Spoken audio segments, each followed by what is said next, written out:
મિત્રો, આજે આપણે બનાવવાના છીએ બધાને ખૂબ ભાવે એવી ટેસ્ટી, ચટપટી અને મસાલેદાર પાણીપુરી. તો પાણીપુરી બનાવીશું અને વિડીયો અંત સુધી જરૂરથી જોજો. અને વિડીયો સારો લાગે તો આ અમારી ચેતનાસ કુકબુક ગુજરાતી રેસિપીને જરૂરથી લાઇક, શેર અને સબસ્ક્રાઈબ કરજો.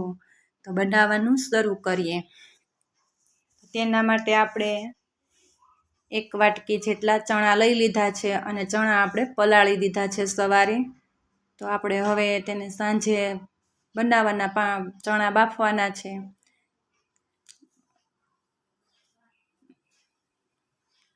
2 થી 3 વાર ધોઈ લેવાના. તો આવી રીતે આપણે ચણા અને બટેકા બાફી લીધા છે. 300 ગ્રામ જેટલા બટેકા લઈ લીધા છે અને 1 વાટકી આપણે ચણા લઈ સવારે પલાળી દીધા હતા અને સાંજે બાફી લીધા છે અત્યારે. તો આવી રીતે આપણે ચણા અને બટેકા બેય બાફી લીધા છે. તો હવે આપણે મસાલો બનાવીશું. તો તેના માટે આપણે પાણી બનાવવાનું છે પાણીપુરીના માટે. તો આપણે 10 ગ્રામ ધાણા અને 25 ગ્રામ ધાણા અને 25 ગ્રામ જેટલા આપણે ફુદીનો લઈ લીધો છે. 2 મરચાં લઈ લીધા છે. 1 આદુનો ટુકડો લઈ લીધો છે અને 10 થી 12 કળી આપણે લસણની લઈ લીધી છે અને અડધી ચમચી આપણે આમચૂર પાવડર લઈ લીધો છે અને 1 ચમચી આપણે શેકેલ જીરાનો પાવડર લઈ લીધો છે અને અડધી ચમચી આપણે એમાં ગરમ મસાલો પણ નાખેલો છે. એનો ટેસ્ટ બહુ સરસ આવે છે એટલે આપણે અડધી ચમચી જેટલો ગરમ મસાલો પણ નાખ્યો છે. અને આ બધી જ વસ્તુ આપણે પાણી બનાવવા માટે લઈ લીધી છે. 10 થી 12 કળી આપણે લસણની પણ લઈ લીધી છે અને જો તમે વધુ ટેસ્ટ લસણ નાખતા હોય તો વધુ પણ લઈ શકાય છે. અને 1 આપણે લીંબુ લઈ લીધું છે. તો લીંબુ પણ આપણે તેમાં નાખવાનું છે. અડધું લીંબુ નાખી દઈશું અને ટેસ્ટ ખૂબ સરસ આવે છે, ખાટો મીઠો. અને અડધી ચમચી આપણે ખાંડ પણ લઈ લીધી છે અને તે પણ આપણે તેમાં નાખી છે. તો આવી રીતે આપણે લીંબુ નીચવી લીધું છે. આ પાણી એટલું સરસ બને છે કે ખૂબ જ મજા આવે છે પાણીપુરી સાથે. જો છે ને, તો આવી રીતે આપણે અને અડધી ચમચી આપણે એમાં નોર્મલ મીઠું પણ નાખ્યું છે અને અડધી ચમચી આપણે તેમાં સંચળ પાવડર પણ નાખેલો છે. જો આ પાણી એટલું ટેસ્ટી બને છે, ખાવાની ખૂબ જ મજા આવે છે. તો એકવાર જરૂરથી કોમેન્ટ કરજો કે તમે પણ પાણીપુરીનું પાણી કેવી રીતે બનાવો છો, મારી રીતે બનાવો છો કે પછી અલગથી બનાવો છો. અને આ અમારું પાણી તમને કેવું લાગ્યું તે પણ અમને જરૂરથી કોમેન્ટ કરજો. તો આવી રીતે આપણે અડધો ગ્લાસ જેટલું પાણી આમાં નાખી દીધું છે. અને જો તમારી પાસે આઈસ ટ્યુબ હોય તો તે 2 આઈસ ટ્યુબ નાખી દેવાની, નકર ન હોય તો આવી રીતના અડધો ગ્લાસ પાણી લઈ લેવાનું છે. આઈસ ટ્યુબ હોય તો નાખવાની એટલા માટે આઈસ ટ્યુબ નાખવાની છે કે આપણી ચટણી જ્યારે બનાવીને ત્યારે એકદમ ગ્રીન બને અને આપણે જ્યારે ખાઈએ ને ત્યાં સુધી એકદમ ગ્રીન ને ગ્રીન જ એનો કલર એકદમ ગ્રીન જળવાઈ રહે. તેટલા માટે આઈસ ટ્યુબ હોય તો વધારે વાપરવાની આઈસ ટ્યુબ, નહીંતર પછી ન હોય તો અડધો ગ્લાસ જેટલું આપણે તેમાં નોર્મલ પાણી નાખી દેવાનું છે. તો આવી રીતે આપણે બધી જ વસ્તુ લઈ લીધી છે. તો હવે આપણે તેને પીસી લેવાની છે અને પેસ્ટ બનાવી લેવાની છે.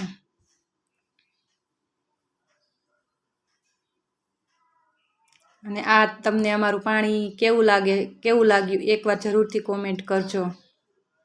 અને જો તમને આ અમારું પાણીપુરીની રેસિપી ગમે તો આ અમારી ચેનલને લાઇક, શેર અને સબસ્ક્રાઈબ જરૂરથી કરજો. તો આવી રીતે જો આપણી ધાણા ફુદીના મરચાંની પેસ્ટ બની ગઈ છે. તો આપણે તેને એક વાસણમાં ગરણો લઈ અને ગાળી લઈશું. પહેલાં આપણે તેમાં 1 ગ્લાસ જેટલું તેમાં પાણી ઉમેરી દઈશું, કેમ કે આપણે પાણીપુરીનું પાણી બનાવવાનું છે. અને આ પાણી એટલું સરસ ટેસ્ટી બને છે કે ખૂબ જ મજા આવે છે પાણીપુરી ખાવાની. જેટલી પૂરી હોય ને તેટલી પૂરી ઓછી પડે છે, એટલું સરસ આ ટેસ્ટી બને છે પાણી. તો આવી રીતે એક ગરણો લઈ અને બધું જ પાણીને ગાળી લેવાનું છે.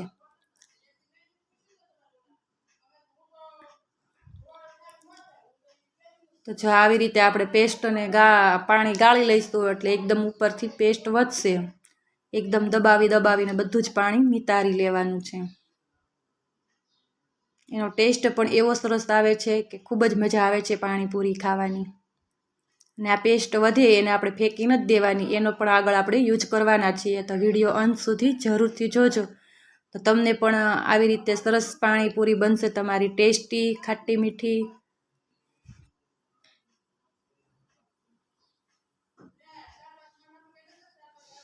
અને જો આવી રીતે આપણે બટેકાનો મસાલો પણ બનાવીશું. તો આવી રીતે આપણે બટેકા લઈ લીધા હતા, તેને આપણે છાલ ઉતારીને આવી રીતના મેચરથી મેચ કરી લેવાના છે. અને તમારી પાસે મેચર ન હોય તો આપણે હાથ વડે પણ મેશ કરી લેવાના. ને આપણે ચણા જે લીધા હતા તેમાંથી અડધા ચણા આપણે તેમાં નાખી દઈશું. 1 ચમચી જેટલું મીઠું નાખીશું, અને મીઠું તમારે તમારા સ્વાદ પ્રમાણે વધુ ઓછું નાખવાનું. અને પછી જે આપણે ફુદીનાની પેસ્ટ, આપણે પાણી બનાવ્યું હતું એમાંથી પેસ્ટ વધી હતી તે આપણે આમાં મસાલામાં પણ નાખીશું. કેમ કે મસાલામાં વાવડિયા પેસ્ટ નાખવાથી મસાલો પણ એકદમ સરસ ટેસ્ટી બને છે અને ખૂબ જ ખાવાની મજા આવે છે.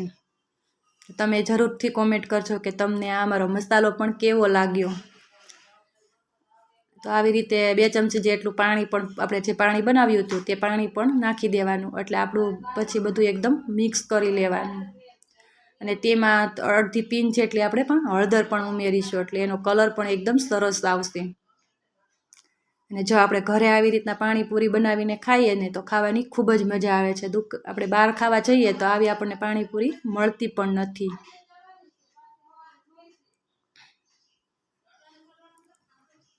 તો જો આવી રીતે આપણે અડધી પિંચ જેટલી હળદર નાખી દેવાની છે અને બધું જ મિક્સ કરી લેવાનું છે. અને અમને કોમેન્ટ કરજો કે તમને આ મારો પાણીપુરીનો મસાલો પણ કેવો લાગ્યો. તમે આ મારો વિડીયો ક્યાંથી જોવો છો તે પણ કોમેન્ટ કરજો.